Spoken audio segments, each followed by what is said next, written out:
Hello students, आपका स्वागत है कर्मशाला एकेडमी में। आज की यूपी टीजीटी पीजीटी की इस क्लास में हम पढ़ेंगे रिलेशन। टीजीटी और पीजीटी में रिलेशन से एक क्वेश्चन हमेशा पूछा जाता है, दो क्वेश्चन भी पूछे जा सकते हैं। तो आइए आज की इस क्लास में एक या दो क्वेश्चन पक्के करते हैं।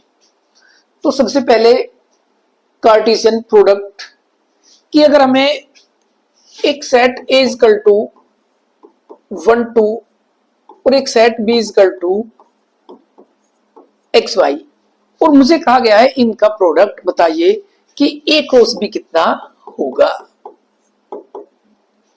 तो क्रॉस करने के लिए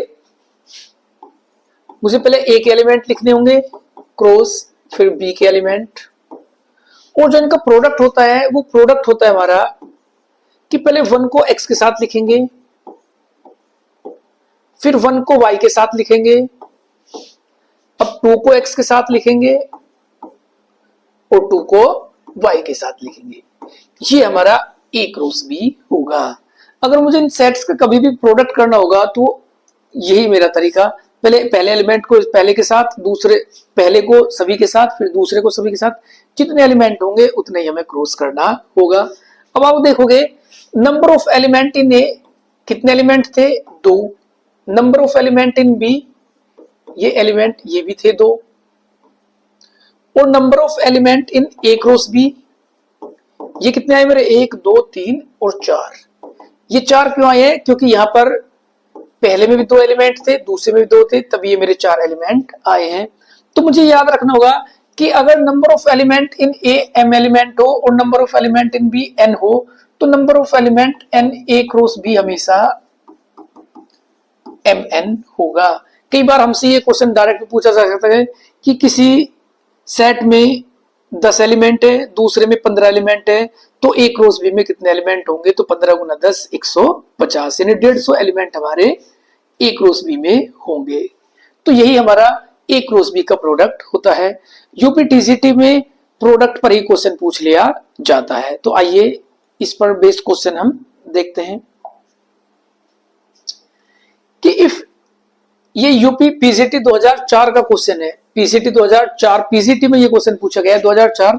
अब पीजीटी में ऐसे क्वेश्चन नहीं पूछे जाएंगे, टीजीटी में ऐसा क्वेश्चन आ सकता है कि a is equal to 26, b is equal to 10 9 और c is equal to 1 9, then the value of a cross b union c। तो सबसे पहले b यूनियन c को पता करते हैं कि b यूनियन c कितना होगा। देखो, यूनियन का मतलब कि कोई सा एक सेट कंप्लीट लिखिए और फिर दूसरे सेट के वो एलिमेंट लिख लीजिए जो आपने अभी तक नोट नहीं किए। तो जैसे मैं इसे लिखता हूं, सी के एलिमेंट लिखता हूं मैं 1 और 9। अब बी में वो एलिमेंट लिखूंगा जो सी में से अभी तक नहीं लिखे गए। 10 मैंने अभी तक नहीं लिखा, 9 मैं लिख चुका हूं, तो यही मेरा बी यूनियन सी होगा। अब इस बी यूनियन सी का मुझे ए से क्रॉस कराना है, तो ए क्रॉस बी यूनियन सी जो होगा वो ए लिखेंगे हम 2 6 का क्रॉस कराएंगे 1 9 और 10 से।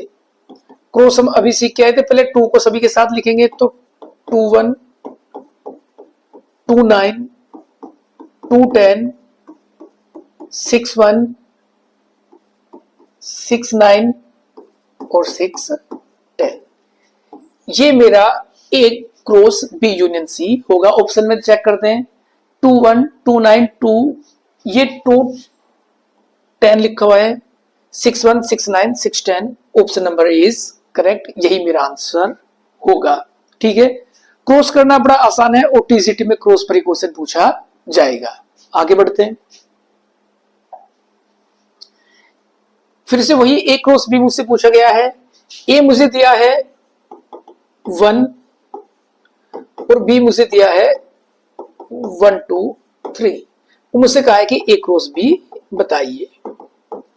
तो 1 क्रॉस 1 2 3, तो सबसे पहले 1 इंटू 1, फिर 1 इंटू 2 और 1 इंटू 3, यही मेरा आंसर होगा। Option is correct. UP PGT 2000 में पूछा गया, यानी आज से 25 साल पहले ये क्वेश्चन पूछा गया। तब पीजीटी का लेवल थोड़ा आसान होता था। अब ऐसा क्वेश्चन पीजीटी में तो आएगा ही नहीं, टीजीटी में ऐसा क्वेश्चन पूछा जा सकता है। तो आपको प्रोडक्ट करना आ गया होगा। आगे बढ़ते हैं। अब टाइप ऑफ रिलेशन पढ़ते हैं। अब इसमें वर्ड रिलेशन, यूनिवर्सल रिलेशन और आइडेंटिटी रिलेशन, यानी 3 रिलेशन हम पढ़ेंगे। सबसे पहले लिखता हूं मैं वर्ड, उसके बाद हमें पढ़ना है यूनिवर्सल,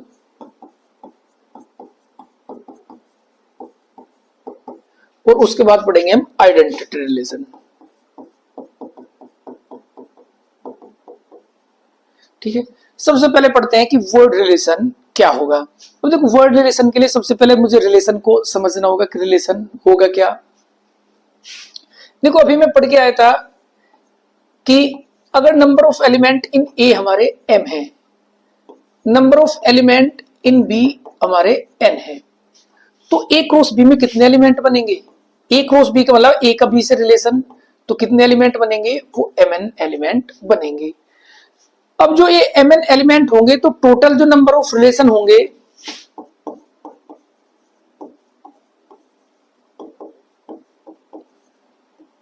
जो टोटल नंबर ऑफ रिलेशन होते हैं वो होते हैं जो ये mn है, इन्हीं का ही उपसमुच्चय या सबसेट हमें लिखना होता है। जैसे मैं सबसेट लिखता था, अगर किसी एलिमेंट में n एलिमेंट है किसी सेट में, तो उसके जो नंबर ऑफ सबसेट होते थे वो होते थे 2 की पावर n। अब हमारे जो एलिमेंट्स होंगे वो mn एलिमेंट्स होंगे, तो इसके जो सबसेट होंगे वो कितने होंगे? वो 2 की पावर mn। और यही हमारे नंबर ऑफ रिलेशन होते हैं। यानी कई बार क्वेश्चन में आपको पूछा जाएगा कि जैसे मुझे ये क्वेश्चन दिया गया था कि a is equal to 1, b is equal to 1 2 3, और आपसे पूछा जाएगा कि find the total number of relation, total number of relation कितने होंगे ए क्रॉस बी में। तो आप क्या लिखोगे? आप लिखोगे 2 की पावर, पहले m में एक एलिमेंट है, उसमें 3 एलिमेंट है, यानी 2 की पावर 3, यानी जो टोटल रिलेशन बनेंगे वो टोटल रिलेशन बनेंगे 8। ठीक है, अब जो ये 8 रिलेशन बनते थे या जो हम सबसेट पढ़ते थे, तो इसमें सबसे पहले सबसेट स्टार्ट किससे करते थे? हम सबसे पहले शुरू करते थे एम्प्टी सबसेट से, 5 से। तो जो हमारा वर्ड रिलेशन होता है यही हमारा एम्प्टी रिलेशन होगा, इसे हम एम्प्टी रिलेशन बोलते हैं। ये हमारा 5 होगा। अब इसके बारे में भी आपको एक बात याद रखनी होगी जो पेपर में डायरेक्ट आपसे पूछा जा सकता है कि जो वर्ड रिलेशन होता है ये रिफ्लेक्सिव, अभी हम रिफ्लेक्सिव पढ़ेंगे, ये नहीं होता, ये सिमेट्रिक और ये ट्रांजिटिव। ये सिमेट्रिक भी होता है और ट्रांजिटिव भी होता है। तो ये डायरेक्ट मुझसे टीजीटी या पीजीटी में पूछ लिया जाएगा कि जो हमारा वर्ड रिलेशन होगा वो कौन सा होगा। तो आपको पता होना चाहिए कि वो सिमेट्रिक और ट्रांजिटिव होता है, रिफ्लेक्सिव नहीं होता। तो वर्ड रिलेशन के बाद अब हम पढ़ते हैं यूनिवर्सल रिलेशन, कि यूनिवर्सल रिलेशन हमारा क्या होगा।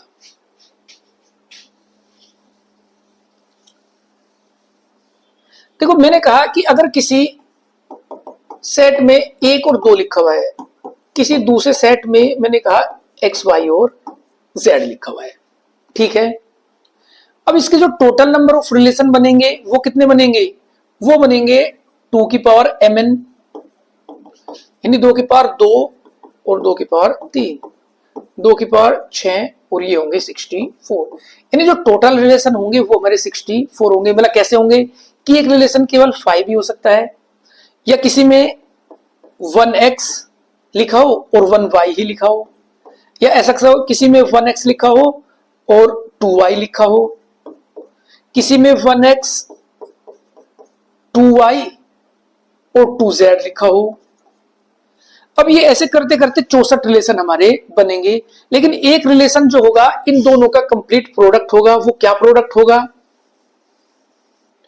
वो होगा हमारा 1x 1y 1z, अब 2 को लिखेंगे 2x 2y और 2z। जो ये रिलेशन होगा जिसमें इसके सभी एलिमेंट्स लिखे हुए होंगे, यही मेरा यूनिवर्सल रिलेशन होगा। बात समझ में आई है? वर्ड एम्प्टी होगा और यूनिवर्सल जिसमें सभी एलिमेंट्स लिखे हुए हो। आगे बढ़ते हैं। Identity relation. आइडेंटिटी रिलेशन ऐसा होगा कि जिसके पहला और दूसरा एलिमेंट सेम लिखा हुआ हो। जैसे कि अगर मैं एक रिलेशन ए से ही करूंगा, यानी कभी भी ए क्रॉस ए करूंगा, तो अगर मेरा ए कोमा ए इस रिलेशन में आ जाए और ए बिलोंग्स टू ए, तो जो मेरा ये रिलेशन होगा ये मेरा आइडेंटिटी रिलेशन होगा। कैसे होगा समझते हैं, इसे भी क्वेश्चन से देखते हैं। कि अगर मुझे कहा गया कि 1 2 और ए क्रॉस ए पता कीजिए, तो 1 2 का क्रॉस में 1 2 से करूंगा तो ये आएगा 1 1 1 2 2 1 2 2। तो इसमें अगर अब इसके भी अगर मैं नंबर ऑफ रिलेशन लिखूंगा तो इसके नंबर ऑफ रिलेशन होंगे 2 की पावर n, और a टू a है तो वो दोबारा भी यानी लिखेंगे, यानी 2 की पावर 2 इंटू 2 या 2 की पावर 4, यानी टोटल 16 रिलेशन होंगे। उनमें एक रिलेशन ऐसा भी लिखा होगा जहां पर केवल 1 1 और 2 2 लिखा होगा। तो जो ये रिलेशन होगा ये हमारा आइडेंटिटी रिलेशन होगा। ये मतलब खुद का खुद से रिलेशन होना चाहिए। ठीक, आगे बढ़ते हैं। अब जो मैं इस चैप्टर की जो जान है, इस चैप्टर के जो क्वेश्चन पूछे जाते हैं, अब उन्हें शुरुआत करते हैं। अब जो रिलेशन की वो टाइप 3 टाइप है, इन्हीं पर ही क्वेश्चन हमारे पूछे जाएंगे। कि सबसे पहले रिफ्लेक्सिव रिलेशन, सिमेट्रिक रिलेशन और ट्रांजिटिव रिलेशन, ये क्या होते हैं। अब देखो इसके लिए एक वर्ड आप याद रखोगे, रिफ्लेक्सिव का मतलब होगा सेल्फ, यानी हमें रिलेशन खुद का खुद से देखेंगे। ठीक है। सिमेट्रिक का मतलब होता है कि हम उन्हें इंटरचेंज करेंगे। कैसे करेंगे भी आपको समझाऊंगा। और इसमें इंट्रोड्यूस न्यू वेरिएबल, यानी इसमें एक नया वेरिएबल इंट्रोड्यूस हम करेंगे। अब ये होगा कैसे, एक मैं क्वेश्चन से आपको सिखाता हूं। एक क्वेश्चन ही आपको ये तीनों रिलेशन का डिफरेंस बता देगा। कैसे कि अगर एक क्वेश्चन मैं लेता हूं कि ए का रिलेशन बी के साथ ऐसा है कि ए इज पैरेलल टू बी। मैंने कहा कि दो लाइन है ए और बी, उनका आपस में रिलेशन ऐसा है कि ए इज पैरेलल टू बी। तो मुझे बताना है कि इनमें कौन सा रिलेशन होगा। तो तीनों रिलेशन में इसी से चेक करके बताऊंगा और इसी से आपको समझा भी दूंगा कि ये तीनों रिलेशन कैसे पता करते हैं। तो सबसे पहले हम देखते हैं रिफ्लेक्सिव। देखो लिखा हुआ है कि ए का रिलेशन बी के साथ ऐसा है कि ए पैरेलल टू बी। अब मैंने इसमें क्या लिखा हुआ है कि कभी भी रिफ्लेक्सिव का मतलब होता है कि सेल्फ, खुद का खुद से रिलेशन। तो क्या हम ए आर ए, भाई ए का ए से रिलेशन, क्या ए पैरेलल होगा ए के। मैंने कहा कि एक लाइन ये है ए और एक लाइन ये है बी, ये दोनों पैरेलल है। तो क्या कोई लाइन खुद के पैरेलल, बिल्कुल होती है। तो ये हमारा रिफ्लेक्सिव रिलेशन होगा, यानी कोई भी लाइन खुद के पैरेलल तो हमेशा ही होती है। तो रिफ्लेक्सिव रिलेशन हमारा इसमें सही है। अब बात करते हैं सिमेट्रिक की। सिमेट्रिक में इसमें बताया गया है कि A R B, A parallel to B. अब मुझे करना है इंटरचेंज कि भाई ए का रिलेशन बी के साथ ये है, तो क्या बी का रिलेशन भी ए के साथ ऐसा ही है। तो मुझे लिखना है बी आर ए, कि बी का रिलेशन ए के साथ क्या बी भी पैरेलल है ए के। भाई ए बी के पैरेलल कहो या बी ए के पैरेलल कहो, एक ही बात है। तो बी भी ए के पैरेलल है, यानी सिमेट्रिक रिलेशन भी हमारा होगा। ठीक है। ट्रांजिटिव की बात करते हैं कि मैंने कहा कि भाई ए पैरेलल है बी के, इसमें एक नया वेरिएबल इंट्रोड्यूस करेंगे सी। अब बी का सी के साथ भी यही रिलेशन हम मानेंगे कि B parallel to C.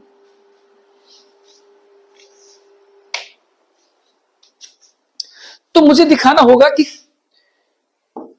A R C, क्या ए का रिलेशन सी के साथ भी यही है, क्या ए पैरेलल है सी के।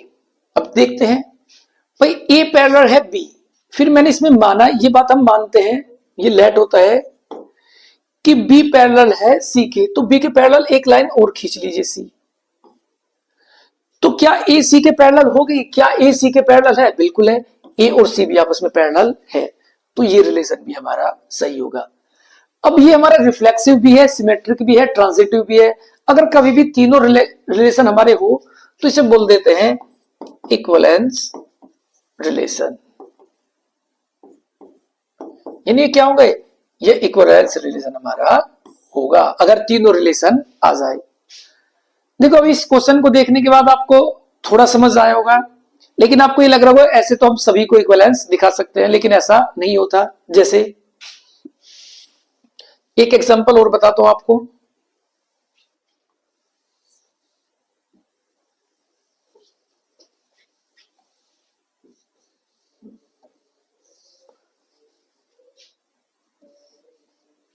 इस बार हम एक क्वेश्चन लेते हैं कि ए का रिलेशन बी के साथ ऐसा है कि ए इज परपेंडिकुलर टू बी, कि ए बी पर परपेंडिकुलर है। तो क्या ये तीनों रिलेशन हमारे आएंगे? चेक कर दें कि ए का बी के साथ, सबसे पहले रिफ्लेक्सिव के लिए ए का बी के साथ रिलेशन है कि ए इज परपेंडिकुलर टू बी, की एक लाइन ये है हमारी ए और ये है हमारी बी, ये लाइन इस पर परपेंडिकुलर है। सही बात है। तो क्या ए आर ए, क्या ए खुद पर परपेंडिकुलर होगा? क्या ए खुद पर परपेंडिकुलर होगा? कोई लाइन खुद पर परपेंडिकुलर होगी? कभी भी नहीं होती। तो रिफ्लेक्सिव हमारा नहीं होगा। बात समझ में आई है? हर बार रिफ्लेक्सिव नहीं होगा। हमें समझना होगा कि क्या ये रिलेशन सेटिस्फाई हो रहा है, तो इस कंडीशन में ये रिलेशन सेटिस्फाई नहीं हो रहा, तो ये हमारा A R B, A perpendicular to B is not reflexive. आगे बढ़ते हैं। सिमेट्रिक, कि ए का बी के साथ रिलेशन दिया कि ए परपेंडिकुलर टू बी, तो क्या बी भी ए पर परपेंडिकुलर है? बिल्कुल। भाई आप कहो कि ए परपेंडिकुलर टू बी या बी इज परपेंडिकुलर टू ए, यानी ये बात हमारी सही है, ये सिमेट्रिक है, रिफ्लेक्सिव नहीं है, सिमेट्रिक ये है। ट्रांजिटिव की बात करते हैं कि मैंने कहा कि ए परपेंडिकुलर है बी पे, फिर हम बात मानेंगे कि बी परपेंडिकुलर है सी पे, यानी बी पर एक परपेंडिकुलर सी और डाल दीजिए। अगर मैं यहां पर सी लिखता हूं तो ये सी हो गया बी पर परपेंडिकुलर। तो क्या ए परपेंडिकुलर टू सी होगा? क्या ए और सी परपेंडिकुलर है? कभी नहीं, ये दोनों हमारे पैरेलल होंगे। तो ये बात हमारी गलत है, तो ये ट्रांजिटिव भी नहीं होगा। बात समझ में आई? अब मुझे लग रहा है कि आप इनको समझ गए होंगे। एक यूपी बोर्ड और सीबीएसई बोर्ड में कॉमन क्वेश्चन है, उसे और बता दे रहा हूं आपको, वो कई बार पूछा जाता है। फिर अपने टीजीटी पीजीटी में आए हुए क्वेश्चंस को करेंगे। इसमें कहा जाता है कि ए का रिलेशन बी के साथ ऐसा है कि A minus B is divisible by, यहां पर 2 भी लिखा होता है, 3 भी लिखा होता है, 5 कुछ भी, मतलब divisible by 2, divisible by 3, divisible by 5, और पूछा जाता है कि ये कौन कौन से रिलेशन इसमें है। तो इस मैथमेटिक्स में लिखेंगे तो ये लिखा जाएगा कि a माइनस बी अपॉन 5। ठीक है, देखते हैं कि ए आर भी लिखा हुआ है a minus B upon 5। A R A करेंगे तो b को a से रिप्लेस करेंगे upon 5, a minus A 0 upon 5 यानी 0। ये डिविजिबल है तो ये रिफ्लेक्सिव होगा। सिमेट्रिक की बात करेंगे, ये लिखा है a minus B upon 5, B R A का मतलब होगा b माइनस ए अपॉन 5। अगर आप इसमें माइनस कॉमन लेंगे तो ये a माइनस बी अपॉन 5, यानी a माइनस बी डिविजिबल था तो ये भी डिविजिबल होगा, लेकिन फर्क इतना होगा कि ये जो होगा ये नेगेटिव में आएगा। लेकिन हमें नेगेटिव से कोई मतलब नहीं, हमें देखना है कि डिविजिबल है या नहीं। तो ये सिमेट्रिक भी होगा। ट्रांजिटिव की बात करते हैं, ए आर बी लिखा हुआ है a minus B divide by 5, ये होगा b minus C divide by 5। तो मुझे देखना है कि क्या ए आर सी भी ये आ जाएगा। अब एक काम करिए, अगर 1 प्लस 2 हम करेंगे तो a minus B upon 5, b minus C upon 5, या a minus B plus B minus C upon 5, b से b कैंसिल आउट, यानी a माइनस सी अपॉन 5। इसका मतलब ये क्या लिखा हुआ है? ये लिखा हुआ है ए आर सी। तो ये हमारा ट्रांजिटिव भी होगा, यानी a माइनस सी भी इससे डिविजिबल होगा। अगर ऐसे नहीं लिखते तो इसके हम डिजिट मान लेंगे कि a को आप, जैसे हम बोलते हैं ए को आप 20 मानिए, बी को आप 10 मानिए, तो 20 माइनस 10 डिविजिबल 5 है। बी को आप 10 मानिए, सी को आप 5 मानिए, तो 10 माइनस 5 भी डिविजिबल है। तो जब हम 20 माइनस 5 करेंगे तो 15 भी 5 से डिविजिबल होगा। ठीक है, तो आप ये तीनों रिलेशन सीख गए होंगे कि सिमेट्रिक ट्रांजिटिव या सिमेट्रिक कैसे पता करते हैं। आइए टीजीटी पीजीटी में आए हुए कुछ क्वेश्चंस को करते हैं।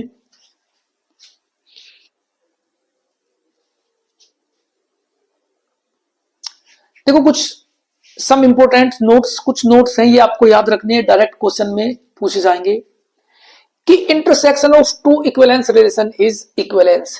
कि अगर दो, मतलब मैंने कहा कि एक रिलेशन ए ये भी इक्विवेलेंस है, एक रिलेशन बी ये भी इक्विवेलेंस है, तो इनका इंटरसेक्शन बी भी इक्विवेलेंस हमारा होगा।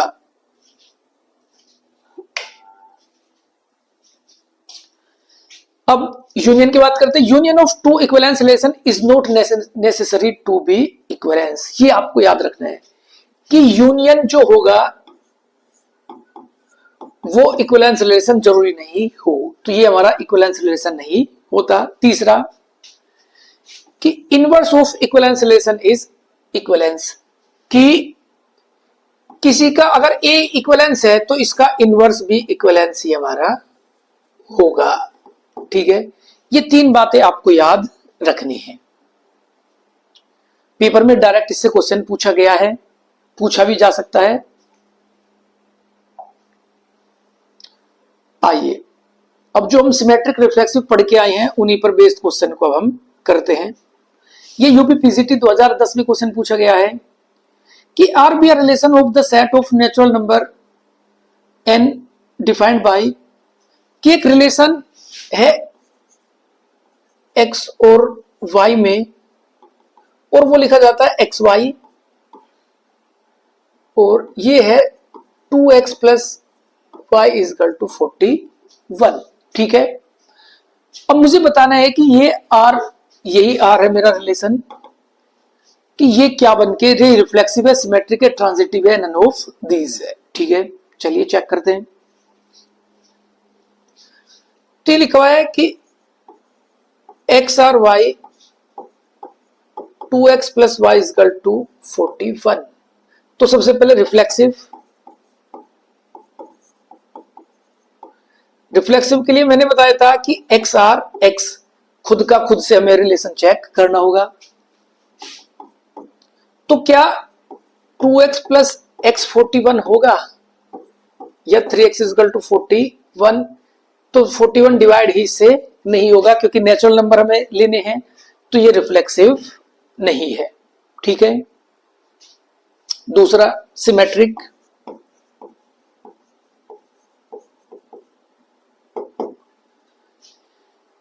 अब ये पहले लिखा हुआ है कि X R X, X R Y,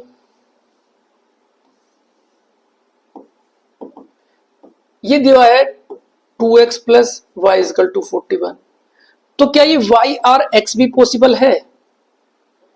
क्या 2y प्लस एक्स भी 41 हो जाएगा?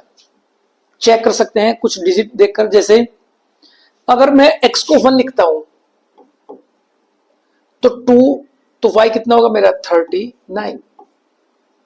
भाई अगर मेरा x मैंने 1 लिया तो ये 2 होगा, 41 में से 2 लेस करेंगे तो 39, तो y 39 होगा, तो ये 1,39 होगा। अगर इस डिजिट को मैं यहां भर के देखूंगा तो 2 इंटू 39 प्लस 1, तो क्या ये 41 के इक्वल आएगा? बिल्कुल नहीं। तो ये मेरा ट्रांजिटिव सिमेट्रिक नहीं है, रिफ्लेक्सिव ये है। अच्छा, ये रिफ्लेक्सिव भी नहीं था, ये सिमेट्रिक भी नहीं है। अब बात करते हैं ट्रांजिटिव की।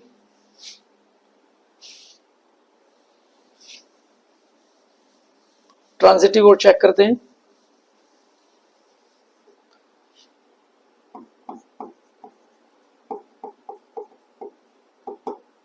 देखो ये दिया हुआ है 2x plus Y is equal to 41, X R Y. अब मुझे लिखना होगा वाई आर जेड, एक नया वेरिएबल इंट्रोड्यूस करेंगे, जेड मानता हूं इस बार। तो ये लिखाएगा 2y plus Z is equal to 41। तो मुझे दिखाना होगा क्या एक्स आर जेड भी पॉसिबल होगा, क्या 2x प्लस जेड 41 आएगा। देखिए आप इसे अगर सबसे पहले तो इसे अगर आप डिजिट मानना चाहे तो डिजिट से हम इसे कर सकते हैं, या अगर आप इसे ध्यान से देखोगे ये लिखा है 2x plus Y is equal to 41, फिर हो गई 2y plus Z is equal to 41, तो 2x प्लस जेड 41 होगा या नहीं। जैसे अभी हम देख के आए थे, जैसे हमने लिया था 1 और 39, फिर हम लेंगे 2y, तो 39 नहीं, इसमें और छोटे लिखने पड़ेंगे मुझे लगभग, अगर मैं y x को अगर मैं 10 मानता हूं, 10 दूनी 20, तो ये होगा 21, तो 10 21 प्लस में मुझे ऐसे एलिमेंट देखने होंगे जो इन दोनों कंडीशन को सेटिस्फाई करे। तो अगर आप इसे ध्यान से देखोगे, अगर 2x प्लस वाई में x को कुछ भी मानूंगा तो y मेरा थोड़ा लार्जर वैल्यू आएगी, और फिर 2y प्लस जेड करूंगा वो 41 आएगा, तो ये कभी भी ऐसा 2x plus Z equal to 41 नहीं आ पाएगा।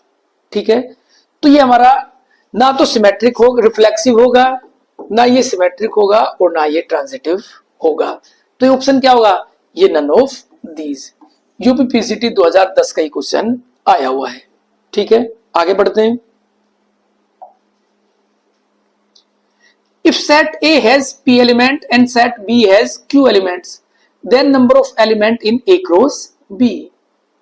ये तो भी पढ़ के आए कि अगर number of element in A, अभी जो मैं आपको M बताता था, और number of element in B NO, तो number of element in A cross B वो MN ही तो होंगे।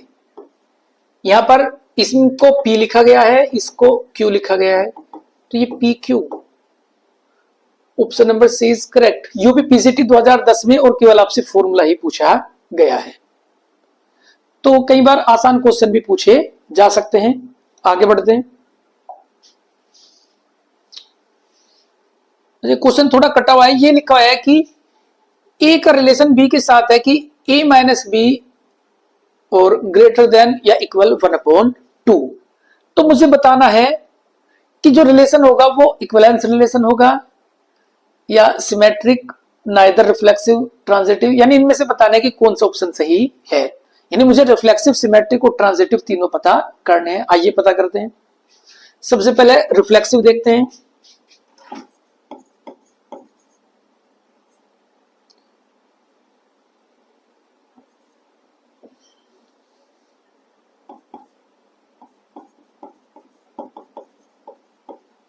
रिफ्लेक्सिव देखते हैं कि रिफ्लेक्सिव होगा कि नहीं। ठीक है, देखो ये लिखा हुआ है ए आर बी, तरीका वही है, ए माइनस बी 1/2। तो मैं देखूंगा ए आर ए खुद का खुद से, तो ए माइनस ए या 0, क्या 0 1/2 से बड़ा है? बिल्कुल नहीं, ये बात गलत है। तो रिफ्लेक्सिव ये नहीं है, यानी अब मुझे ये ऑप्शन तो कट हो ही गया, इक्विवेलेंस तो ये है नहीं, और रिफ्लेक्सिव भी नहीं है, ये ऑप्शन भी कट हो गया। ये हो सकता है symmetric, transitive but not reflexive, symmetric, neither reflexive neither transitive, मतलब ये ऑप्शन हमारे बी और डी ऑप्शन हमारे हो सकते हैं। चेक करते हैं। सिमेट्रिक,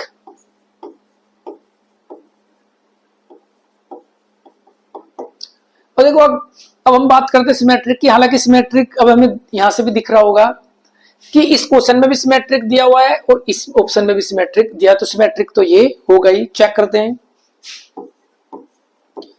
कि ए आर भी दिया हुआ है, ए माइनस बी 1/2, तो क्या बी आर ए भी ऐसा ही होगा? क्या बी माइनस ए भी बड़ा होगा 1/2 से? बिल्कुल होगा। अगर मैं इसमें से माइनस कॉमन लूंगा तो ये क्या बन जाएगा, a माइनस बी, और बाहर मोड लगा हुआ है तो मोड के ये पॉजिटिव ही निकलेगा, तो ये हमारा सही है। ये से हम डिजिट से भी मान सकते हैं कि a और b कुछ संख्याएं मान लीजिए, फिर चेक करिए कि ये सही है या नहीं। तो ये सिमेट्रिक हमारा है। अब हमें बात करनी है ट्रांजिटिव की, क्योंकि ऑप्शन केवल इन्हीं में बात फंस रही है कि रिफ्लेक्सिव हो तो option number symmetric, neither reflexive no transitive, या सिमेट्रिक एंड ट्रांजिटिव। यानी अगर ट्रांजिटिव हुआ तो ऑप्शन नंबर डी हो जाएगा और ट्रांजिटिव नहीं हुआ तो ऑप्शन नंबर बी हो जाएगा। चेक करते हैं, ट्रांजिटिव देखते हैं।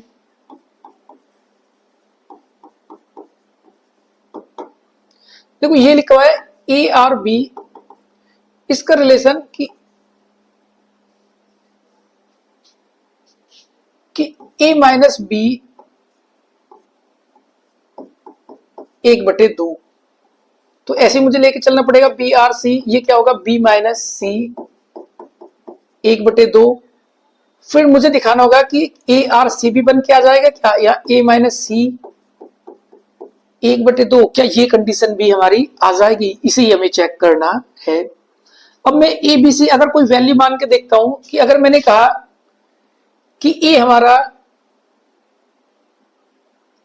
0 है, बी हमारा अगर मैं इसे 1 ही पुट करता हूं 1 है, तो 0 - 1 और 1 ये इससे बड़ा होगा, यानी बात सही है हमारी।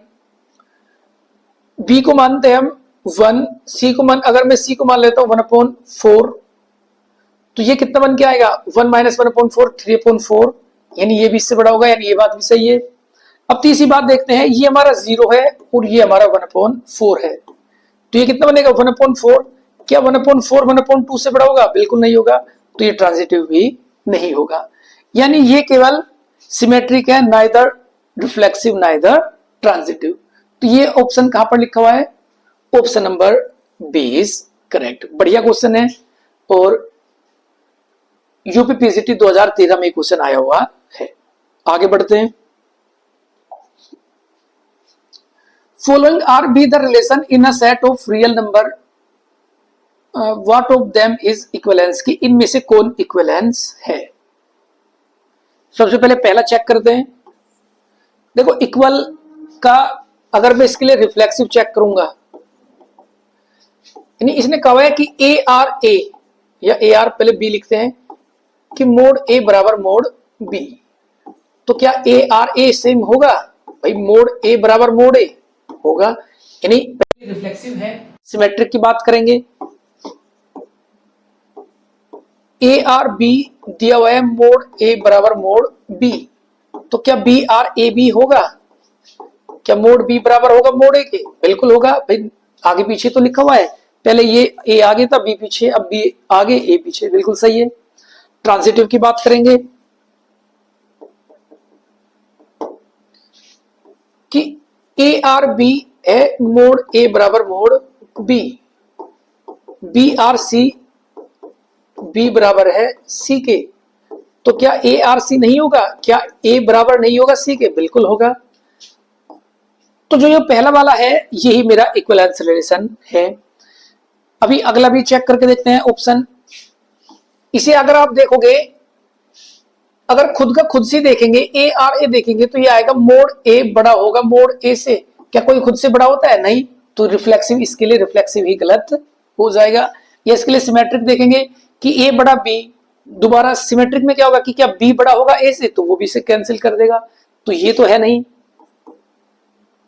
अब a माइनस बी बड़ा 0 से है, तो a माइनस ए 0, क्या 0 खुद से 0 से बड़ी होगी, नहीं, तो ये भी नहीं। सेम ये भी 0 से छोटी है, तो 0 0 से छोटी भी नहीं, 0 0 के बराबर ही होगी, ना तो छोटी होगी ना वो बड़ी होगी, तो ये भी नहीं। तो option number A is correct. ठीक है, यूपी पीसीटी 2009 का ये क्वेश्चन है हमारा। आगे बढ़ते हैं, नेक्स्ट क्वेश्चन देखते हैं।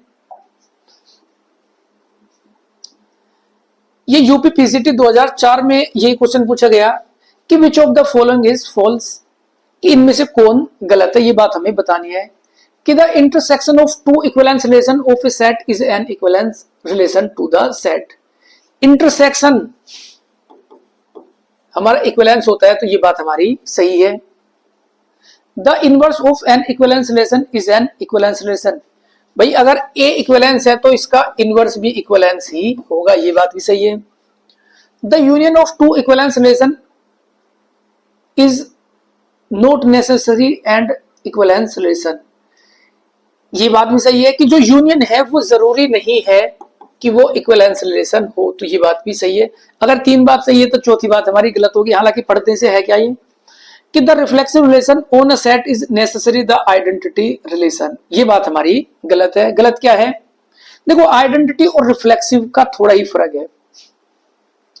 देखो, अगर कोई रिलेशन लिखा हुआ है कि 1 1 2 2 3 3, अगर केवल ये लिखा हुआ है, अगर a इक्वल टू 1 2 3 है, तो ये हमारा आइडेंटिटी रिलेशन होगा। अगर ये ऐसे लिखा हुआ था 1 1 2 2 3 3 1 3 3 1, तो इसमें 1 1 भी है, 2 2 भी है, 3 3 भी है, तो ये हमारा रिफ्लेक्सिव रिलेशन होगा, लेकिन ये आइडेंटिटी रिलेशन नहीं है। तो मुझे ये ध्यान रखना है कि सभी आइडेंटिटी रिलेशन रिफ्लेक्सिव होंगे, लेकिन सभी रिफ्लेक्सिव आइडेंटिटी नहीं होंगे। और इसमें कहा गया था कि the reflexive relation on a set is necessary the identity relation. यह द की जगह हमें लिखना चाहिए ऑल, कि all reflexive relation on a set is necessary the identity relation on the set. तो ये जरूरी नहीं है। अगर आइडेंटिटी है तो वो रिफ्लेक्सिव होगा, अगर रिफ्लेक्सिव है तो वो जरूरी नहीं आइडेंटिटी भी हो सकता है, लेकिन जरूरी नहीं है। क्योंकि अगर ऐसा लिखा होगा तो ये रिफ्लेक्सिव है और ये आइडेंटिटी नहीं है। अब ये मैंने डिजिट में आपको सिमेट्रिक और रिफ्लेक्सिव नहीं सिखाया, क्वेश्चन ये और सिखाता हूं आपको। देखो, अगर एक सेट लिखा हुआ है a इक्वल टू 1 2 3 और मुझे a का a से रिलेशन पता करना है, तो a क्रॉस a ही मैं लिखूंगा। और मुझे बताना होगा कि कौन रिफ्लेक्सिव है, कौन सिमेट्रिक है। तो अगर मैं लिखता हूं कि ये बन के आया 1 1, कोई से एक रिलेशन उठाता हूं मैं r, उसमें लिखा हुआ है 1 1 2 2 3 3 2 1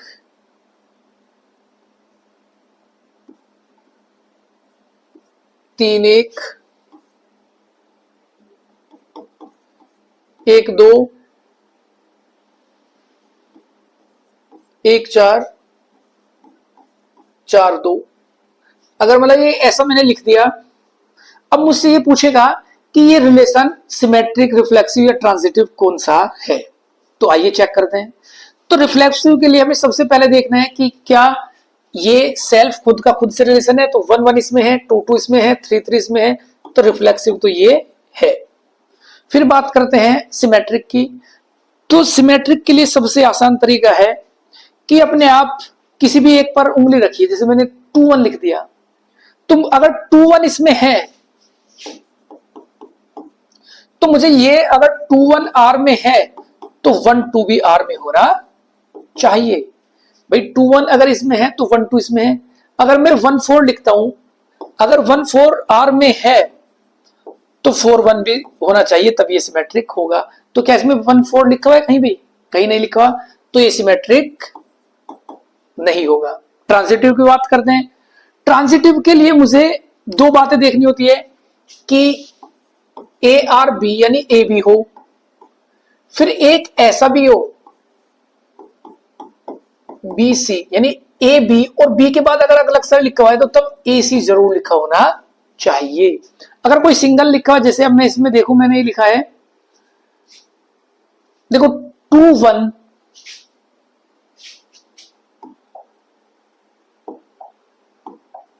मैंने लिखा है 2 1, उसके बाद 1 4, भाई ये लिखा मैंने 2 1 उसके बाद 1 4। अगर ये मेरा मैच हो गया तो 2 4 भी इसमें होना चाहिए, और 2 4 इसमें कहीं भी नहीं लिखा। मैंने ये 4 2 लिख दिया, अगर मैं 2 4 लिखता तो ये ट्रांजिटिव होता। अगर मैं इस पर ये भी लिख दूं 2 4, तो फिर ये ट्रांजिटिव होगा। बात समझ में आई है? सिमेट्रिक के लिए किसी भी, जैसे मैंने लिखा 3 1, तो 3 1 का अपोजिट 1 3, इसमें मतलब 1 3 होना चाहिए। अगर 1 3 नहीं है, मतलब आंख बंद करके आप किसी पर भी उंगली रखिए, उसका इनवर्स यानी 3 1 है तो 1 3 इसमें होना चाहिए। यानी आपको ऐसा एलिमेंट देखना है रिफ्लेक्सिव के लिए कि उसका इनवर्स उसमें ना हो, यानी 3 1 का 1 3 इसमें ना हो।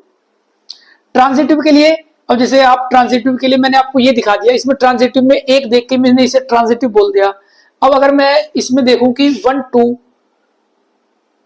और 2 के बाद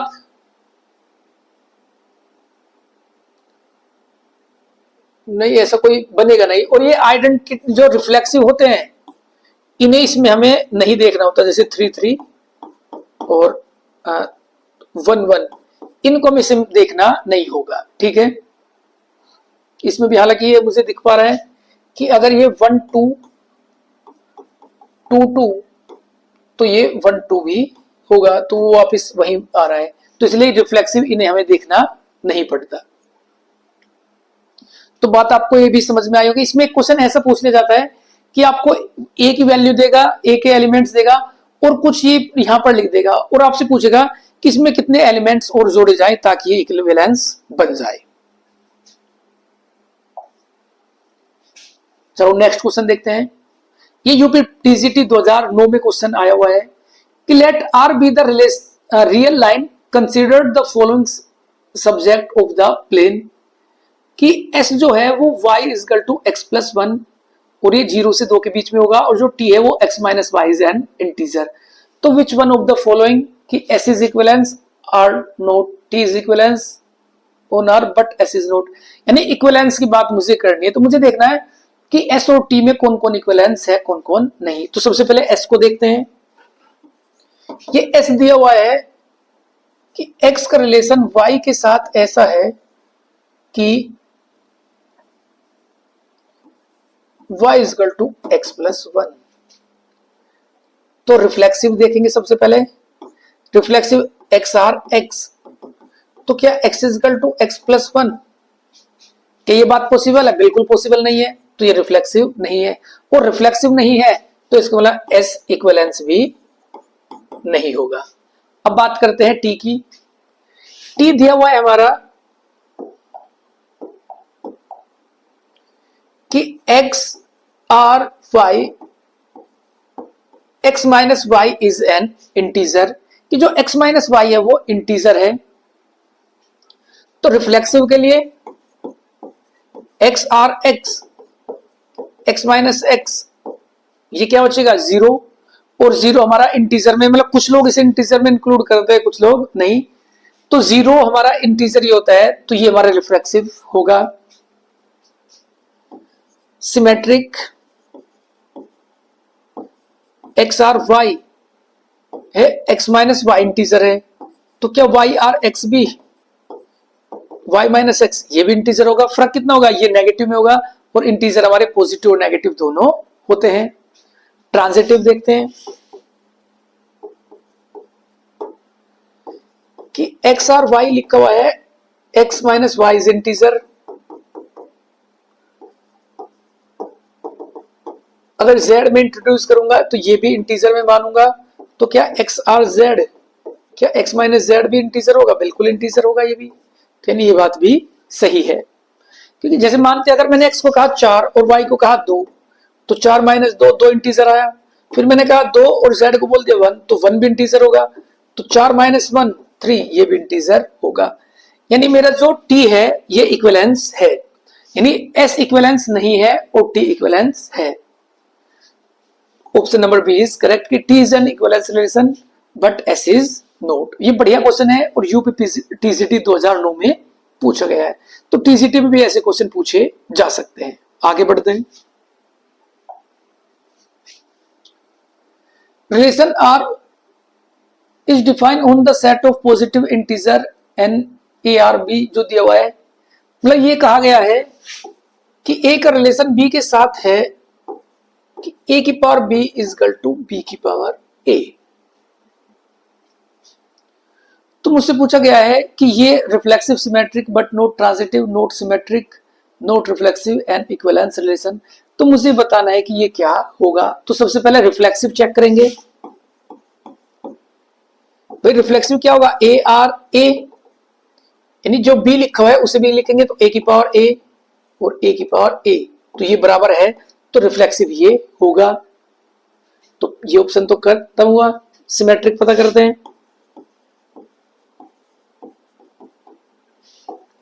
कि a का रिलेशन b के साथ है कि a की power b is equal to b की पावर a, तो क्या b r a भी संभव है? अगर b लिखेंगे तो ये b और ये a और ये a और ये बी। आप इसे ध्यान से देखोगे तो बस इनका ऑर्डर चेंज हो गया है, ये इधर आ गया, ये इधर आ गया, यानी ये बात भी हमारी सही होगी। अब बात करते हैं ट्रांजिटिव की, यानी ये रिफ्लेक्सिव भी है और सिमेट्रिक भी है, रिफ्लेक्सिव भी है, सिमेट्रिक भी है, नॉट ट्रांजिटिव ये भी ऑप्शन हो सकता है। अगर ट्रांजिटिव है तो ये इक्विवेलेंस भी, यानी ये ऑप्शन भी कट गया, यानी ए और डी में हमारा ऑप्शन होगा। यानी अगर आप पेपर में जल्दी करोगे तो कम से कम क्वेश्चन में ऑप्शन कुछ को कोट काट पाओगे, कि जैसे मैंने देख लिया कि बी और सी तो इसमें हो गए नहीं, यानी डी और ए में, यानी आपके 50-50 चांस है, प्रोबेबिलिटी हाफ है कि आपका ये सही लग जाए। अगर ढंग से करोगे तो आप बिल्कुल सही आंसर लगाएंगे।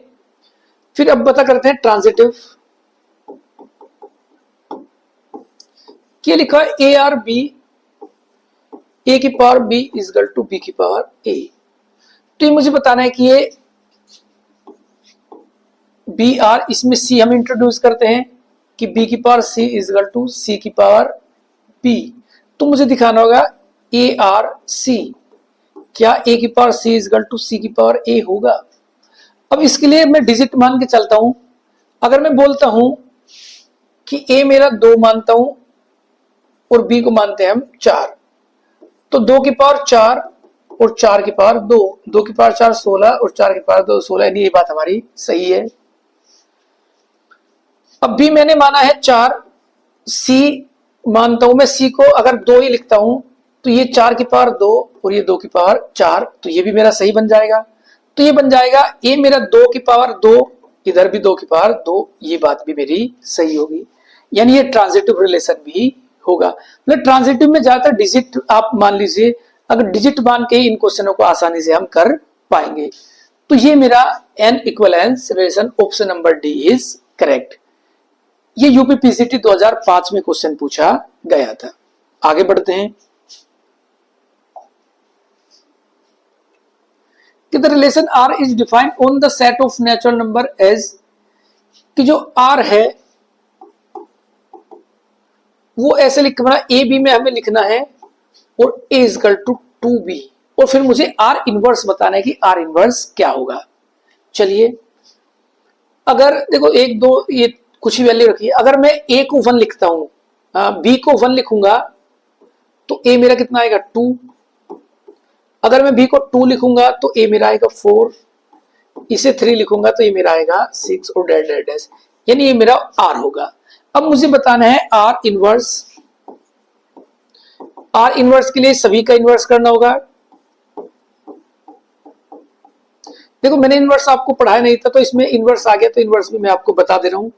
तो कभी भी अगर मुझे इसका इनवर्स करना है तो केवल इन दोनों का ऑर्डर चेंज कर देना है। ये 2 1 की जगह ये 1 2 हो जाएगा, ये 2 4 हो जाएगा, ये 3 6 हो जाएगा, डैश डैश डैश।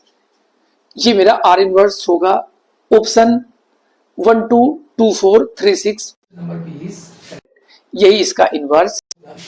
अब इनवर्स से एक टॉपिक और बचता है कि रिलेशन जो हमने पढ़ा है रिफ्लेक्सिव, सिमेट्रिक, ट्रांजिटिव, एक होता है एंटी सिमेट्रिक, उसके बारे में और पढ़ते हैं।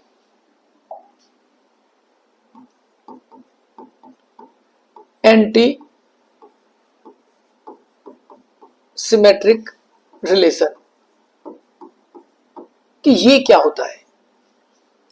अब देखो, अगर कोई रिलेशन का इनवर्स करने पर वो वापस खुद ही आ जाए तो ये हमारा एंटी सिमेट्रिक रिलेशन होगा। जैसे कि अगर ए इज इक्वल टू मैंने लिखा है 1 2 3 और एक रिलेशन मैंने लिख दिया 1 2 2 3 3 2 2 1, यानी एक रिलेशन लिखा हुआ है। तो मैं देखूंगा 1 2 का इनवर्स 2 1 इसमें है, 2 3 का इनवर्स 3 2 इसमें है, तो ये सिमेट्रिक है।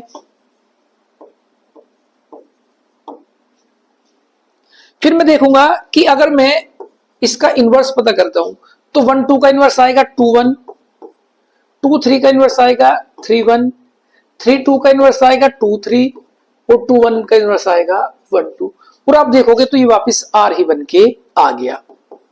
तो जो मेरा आर होगा वो एंटी सिमेट्रिक रिलेशन भी होगा, ये एंटी सिमेट्रिक रिलेशन होगा। ठीक है, तो इसमें रिलेशन इनवर्स निकालना आपको आ गया और ये एंटी सिमेट्रिक कौन रिलेशन होगा ये भी आपको पता चल गया। आगे बढ़ते हैं कि A relation R in the set of natural number and defined by कि ए डिवाइड्स बी, कि ए बी को डिवाइड्स करता है। यूपीपीसीटी 2009 का क्वेश्चन है कि ए और बी का रिलेशन ऐसा है कि ए डिवाइड्स बी, यानी जो ए है वो बी को डिवाइड्स करता है। तो फिर मुझे बताना है कि कौन सिमेट्रिक रिफ्लेक्सिव ये होंगे। चलिए चेक करते हैं, रिफ्लेक्सिव चेक करेंगे सबसे पहले।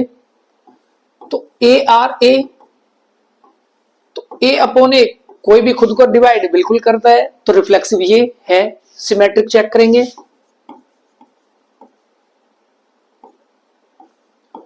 भाई ए आर बी है, बी अपॉन ए, तो B R A upon B. तो देखो इसमें कहा गया है कि सेट ऑफ नेचुरल नंबर, यानी कि नेचुरल नंबर में यानी ये इंटीजर होने चाहिए 1 2 3 4, 1 2 3 4, यानी ये डेसिमल में नहीं होंगे। अब जैसे मैंने कहा कि b को मैंने लिखा 4, a को मैंने लिखा 2, तो 4 2 से डिविजिबल है, b a से डिविजिबल है, लेकिन क्या 2/4, तो ये आ जाएगा 1/2 और ये नेचुरल नंबर नहीं है, तो ये हमारा सिमेट्रिक नहीं होगा। देखो इसमें आपको इनसे भी ध्यान रखना है कि यहां पर दिया हुआ क्या है।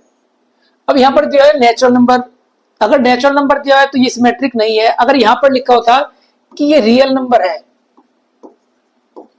यानी इसमें हम पॉइंट वाले भी ले सकते हैं, डेसिमल भी ले सकते हैं, तो ये सिमेट्रिक होता। अगर रियल नंबर नहीं है, नेचुरल है या इंटीजर बोला जाता, तो भी ये सिमेट्रिक नहीं होता, तो ये सिमेट्रिक नहीं है। अब ट्रांजिटिव की बात करते हैं।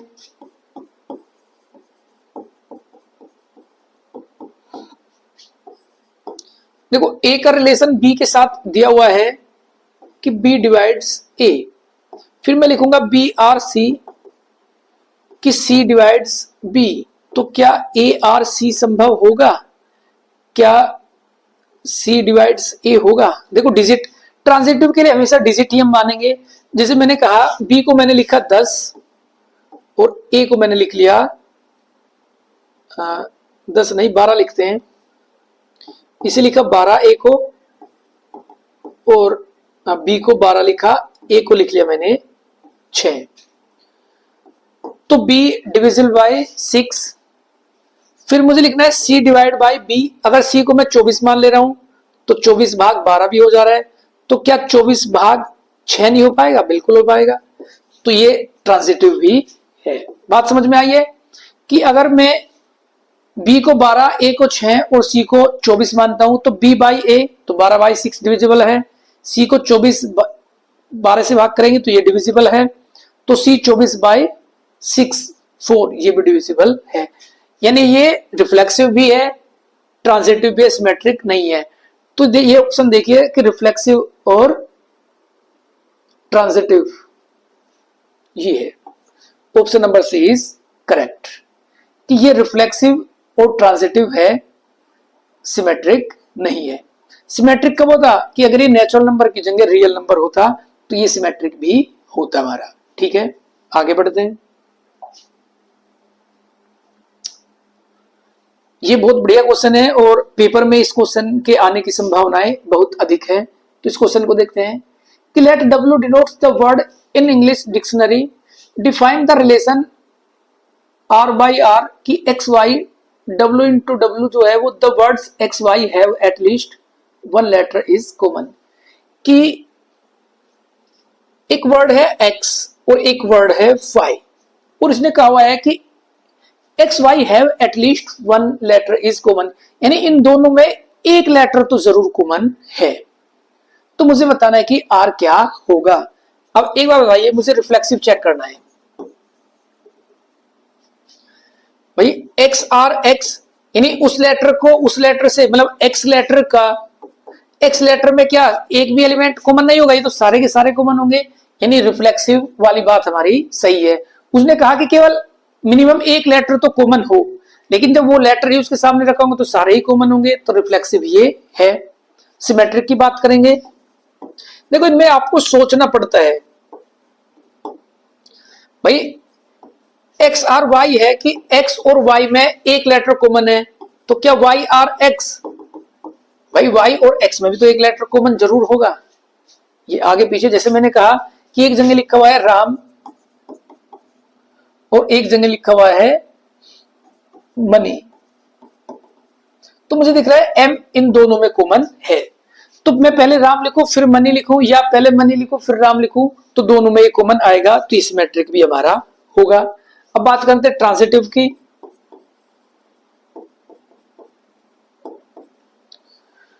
कि राम में कॉमन है, मनी में कॉमन है, अब एक तीसरा वर्ड और लिखिए जो इन दोनों में कॉमन हो और वो इसमें ना हो, जैसे एन लिख दिया, तो मैं अगर ये लिख दूं नेक्स्ट या नेक्स्ट लिख दे रहा हूं अगला, तो आप देखोगे इसे मानिए ए बी और सी, देखो ए बी में एक कॉमन है एम, बी सी में एक वर्ड कॉमन है एन, लेकिन ए और सी में क्या कोई कॉमन है? बिल्कुल कॉमन नहीं है, तो ट्रांजिटिव ये नहीं होगा। तो ये हमारा रिफ्लेक्सिव और सिमेट्रिक है, not transitive, reflexive symmetric not transitive, option number B is correct. ठीक है,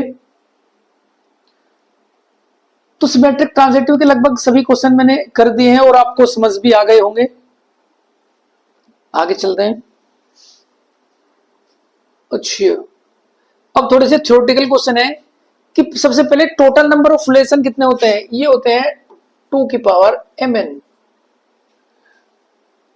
total number of equivalence relation ये होते हैं हमारे 2 की power n। Number of reflexive relation ये होते हैं 2 की power n square minus n, ये इनके फॉर्मूले हैं। और सिमेट्रिक ये होते हैं 2 की पावर n प्लस 1/2। प्ले 4 फॉर्मूले, ट्रांजिटिव के लिए डायरेक्ट कोई भी फॉर्मूला नहीं है, कि टोटल ट्रांजिटिव रिलेशन पता करने के लिए डायरेक्ट फॉर्मूला कोई भी हमारे पास नहीं है। टोटल नंबर ऑफ रिलेशन पता करने के लिए 2 की power mn, total number of equivalence relation ये 2 की power n, number of reflexive relation ये 2 की power n square minus n, और सिमेट्रिक रिलेशन यानी वो आपको कहेगा कि एक सेट में 4 एलिमेंट है तो टोटल कितने सिमेट्रिक होंगे, तो n को 4 भरेंगे तो 4 प्लस 1/2 तो 2 5 यानी 2 की पावर 10 होंगे। या रिफ्लेक्सिव पूछेगा तो 2 का स्क्वायर 4 माइनस 2 2 यानी 2 की पावर 2 यानी 4 होंगे। ऐसे क्वेश्चन हमारे इसमें पूछे जाते हैं और ये इंपोर्टेंट है, इनमें से कोई भी एक भी क्वेश्चन इनमें से पूछा जा सकता है। देखते हैं क्वेश्चन इसके, कि A set have 8 elements then number of reflexive relation. UPTCT 1999 का ये क्वेश्चन है, ऑप्शन नहीं लिखे हुए हैं, डायरेक्ट करते हैं। तो रिफ्लेक्सिव रिलेशन के लिए मैंने अभी फॉर्मूला आपको लिखा है, ये होता है 2 की power n square minus n, और n लिखा है यहां पर 8, तो 8 का स्क्वायर माइनस 8, ये 2 की पावर 64 माइनस 8 56, ये मेरा आंसर इसका होगा। यानी टोटल जो रिलेशन बनेंगे वो 2 की पावर 56। टोटल रिलेशन कितने होंगे? 2 की पावर mn, तो पहला भी n है दूसरा भी n, क्योंकि a टू a है तो 2 की पावर 8 गुना 8, यानी टोटल रिलेशन होंगे 2 की पावर 64। उनमें से रिफ्लेक्सिव कितने होंगे? 2 की पावर 56 उनमें से रिफ्लेक्सिव होंगे। ठीक है, बात समझ में आई है कि ये क्वेश्चन कैसे पूछे जाएंगे। आपको डिजिट देगा और आपसे पूछ लेगा कितने रिफ्लेक्सिव होंगे, आपसे पूछ लेगा कितने सिमेट्रिक होंगे, कितने इक्विवेलेंस होंगे, या कितने टोटल नंबर ऑफ रिलेशन होंगे। नेक्स्ट क्वेश्चन देखते हैं।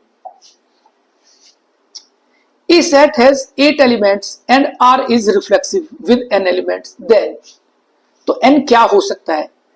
अब देखिए इसमें 8 एलिमेंट है, तो रिफ्लेक्सिव जैसे मैंने कहा कि एक सेट है 8 एलिमेंट है, उसमें 1 2 3 और डेड 8, तो रिफ्लेक्सिव के लिए सेल्फ तो होना चाहिए 1 1 2 2 3 3 और 8 8, यानी सबसे पहली कंडीशन ये तो है कि कम से कम ये तो हो रिफ्लेक्सिव होने के लिए आइडेंटिटी। ठीक है, यानी मिनिमम मेरे पास 8 एलिमेंट तो होने चाहिए।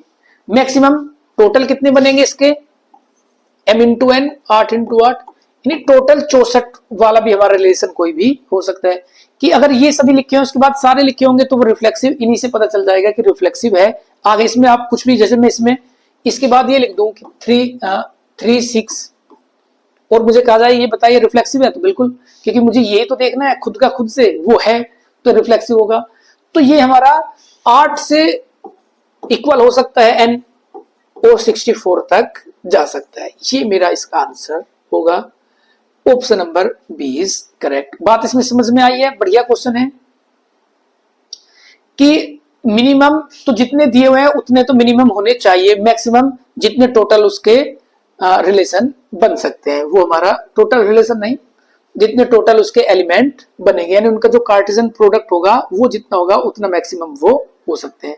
क्योंकि इसके किसी भी रिलेशन में, एक क्वेश्चन इनमें एक और पूछा जाता है कि अगर ए में 8 एलिमेंट है तो इसके किसी रिलेशन में मैक्सिमम कितने एलिमेंट्स हो सकते हैं, तो वो m इंटू एन, यानी इसमें मैक्सिमम 64 एलिमेंट आ सकते हैं। यानी 8 गुना 8 की अगर मैं मल्टीप्लाई करूंगा तो अगर पूरी मल्टीप्लाई लिखूंगा तो उसमें 64 एलिमेंट आएंगे। तो ये क्वेश्चन ये भी बनता है कि अगर किसी में कुछ एलिमेंट या 8 एलिमेंट दिए हुए हैं तो उसमें उसके किसी रिलेशन में मैक्सिमम कितने नंबर हो सकते हैं, तो वो 64 नंबर ही हो सकते हैं। ठीक है, आगे बढ़ते हैं कि A is equal to A B C the maximum number of element in any relation on A। देखो फिर वही क्वेश्चन आ गया जो मैं आपको बताने वाला था कि A में number of element in A वो 3 है, तो किसी रिलेशन में मैक्सिमम कितने हो सकते हैं, m इंटू एन, यानी n into N, 3 into 3 9, maximum 9 हो सकते हैं। जो मैं आपको पढ़ा रहा था वही बात इसमें तुरंत आ गई है। आगे नेक्स्ट क्वेश्चन देखते हैं।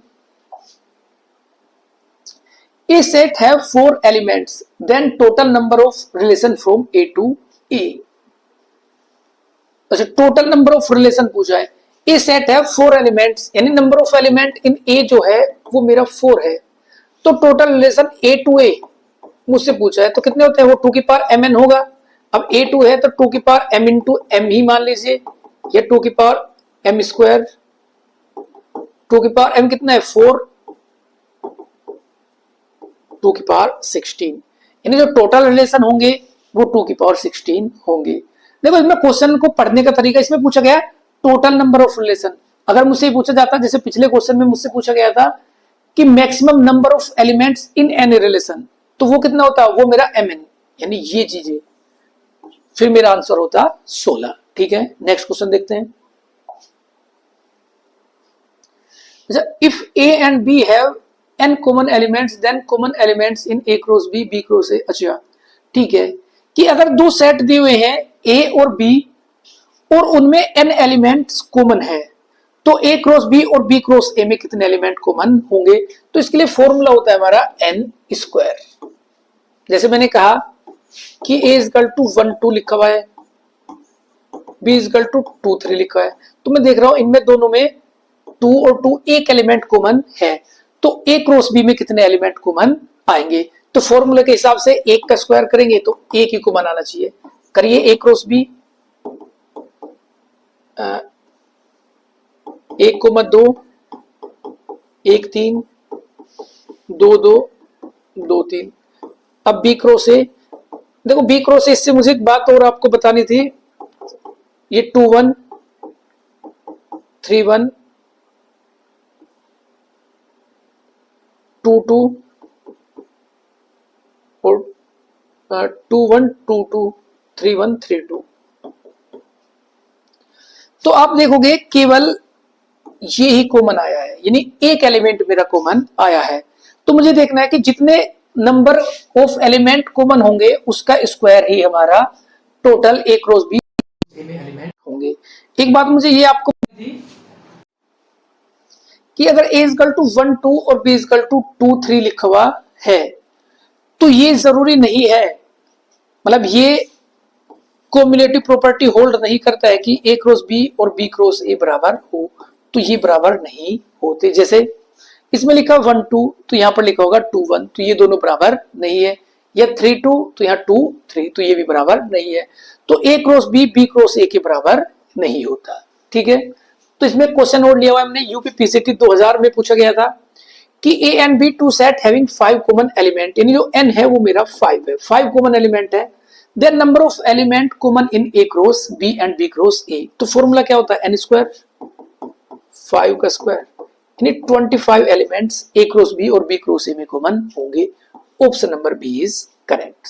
ठीक है, आगे बढ़ते हैं। अच्छा, यही तक हमारे क्वेश्चन थे। तो रिलेशन और रिलेशन के लगभग सभी क्वेश्चन मैंने यूपी टीजीटी पीजीटी में आए हुए इस क्लास में करा दिए हैं। कल हम फंक्शन की क्लास करेंगे। अगर आपको क्लास अच्छी लगती है तो इस क्लास को आप वीडियोस को शेयर कीजिए, और अगर किसी क्वेश्चन में कोई क्वेरी हो तो आप कमेंट करके मुझसे बात कर सकते हैं। तो आज की क्लास यहीं समाप्त करते हैं, कल मिलते हैं फंक्शन चैप्टर के साथ।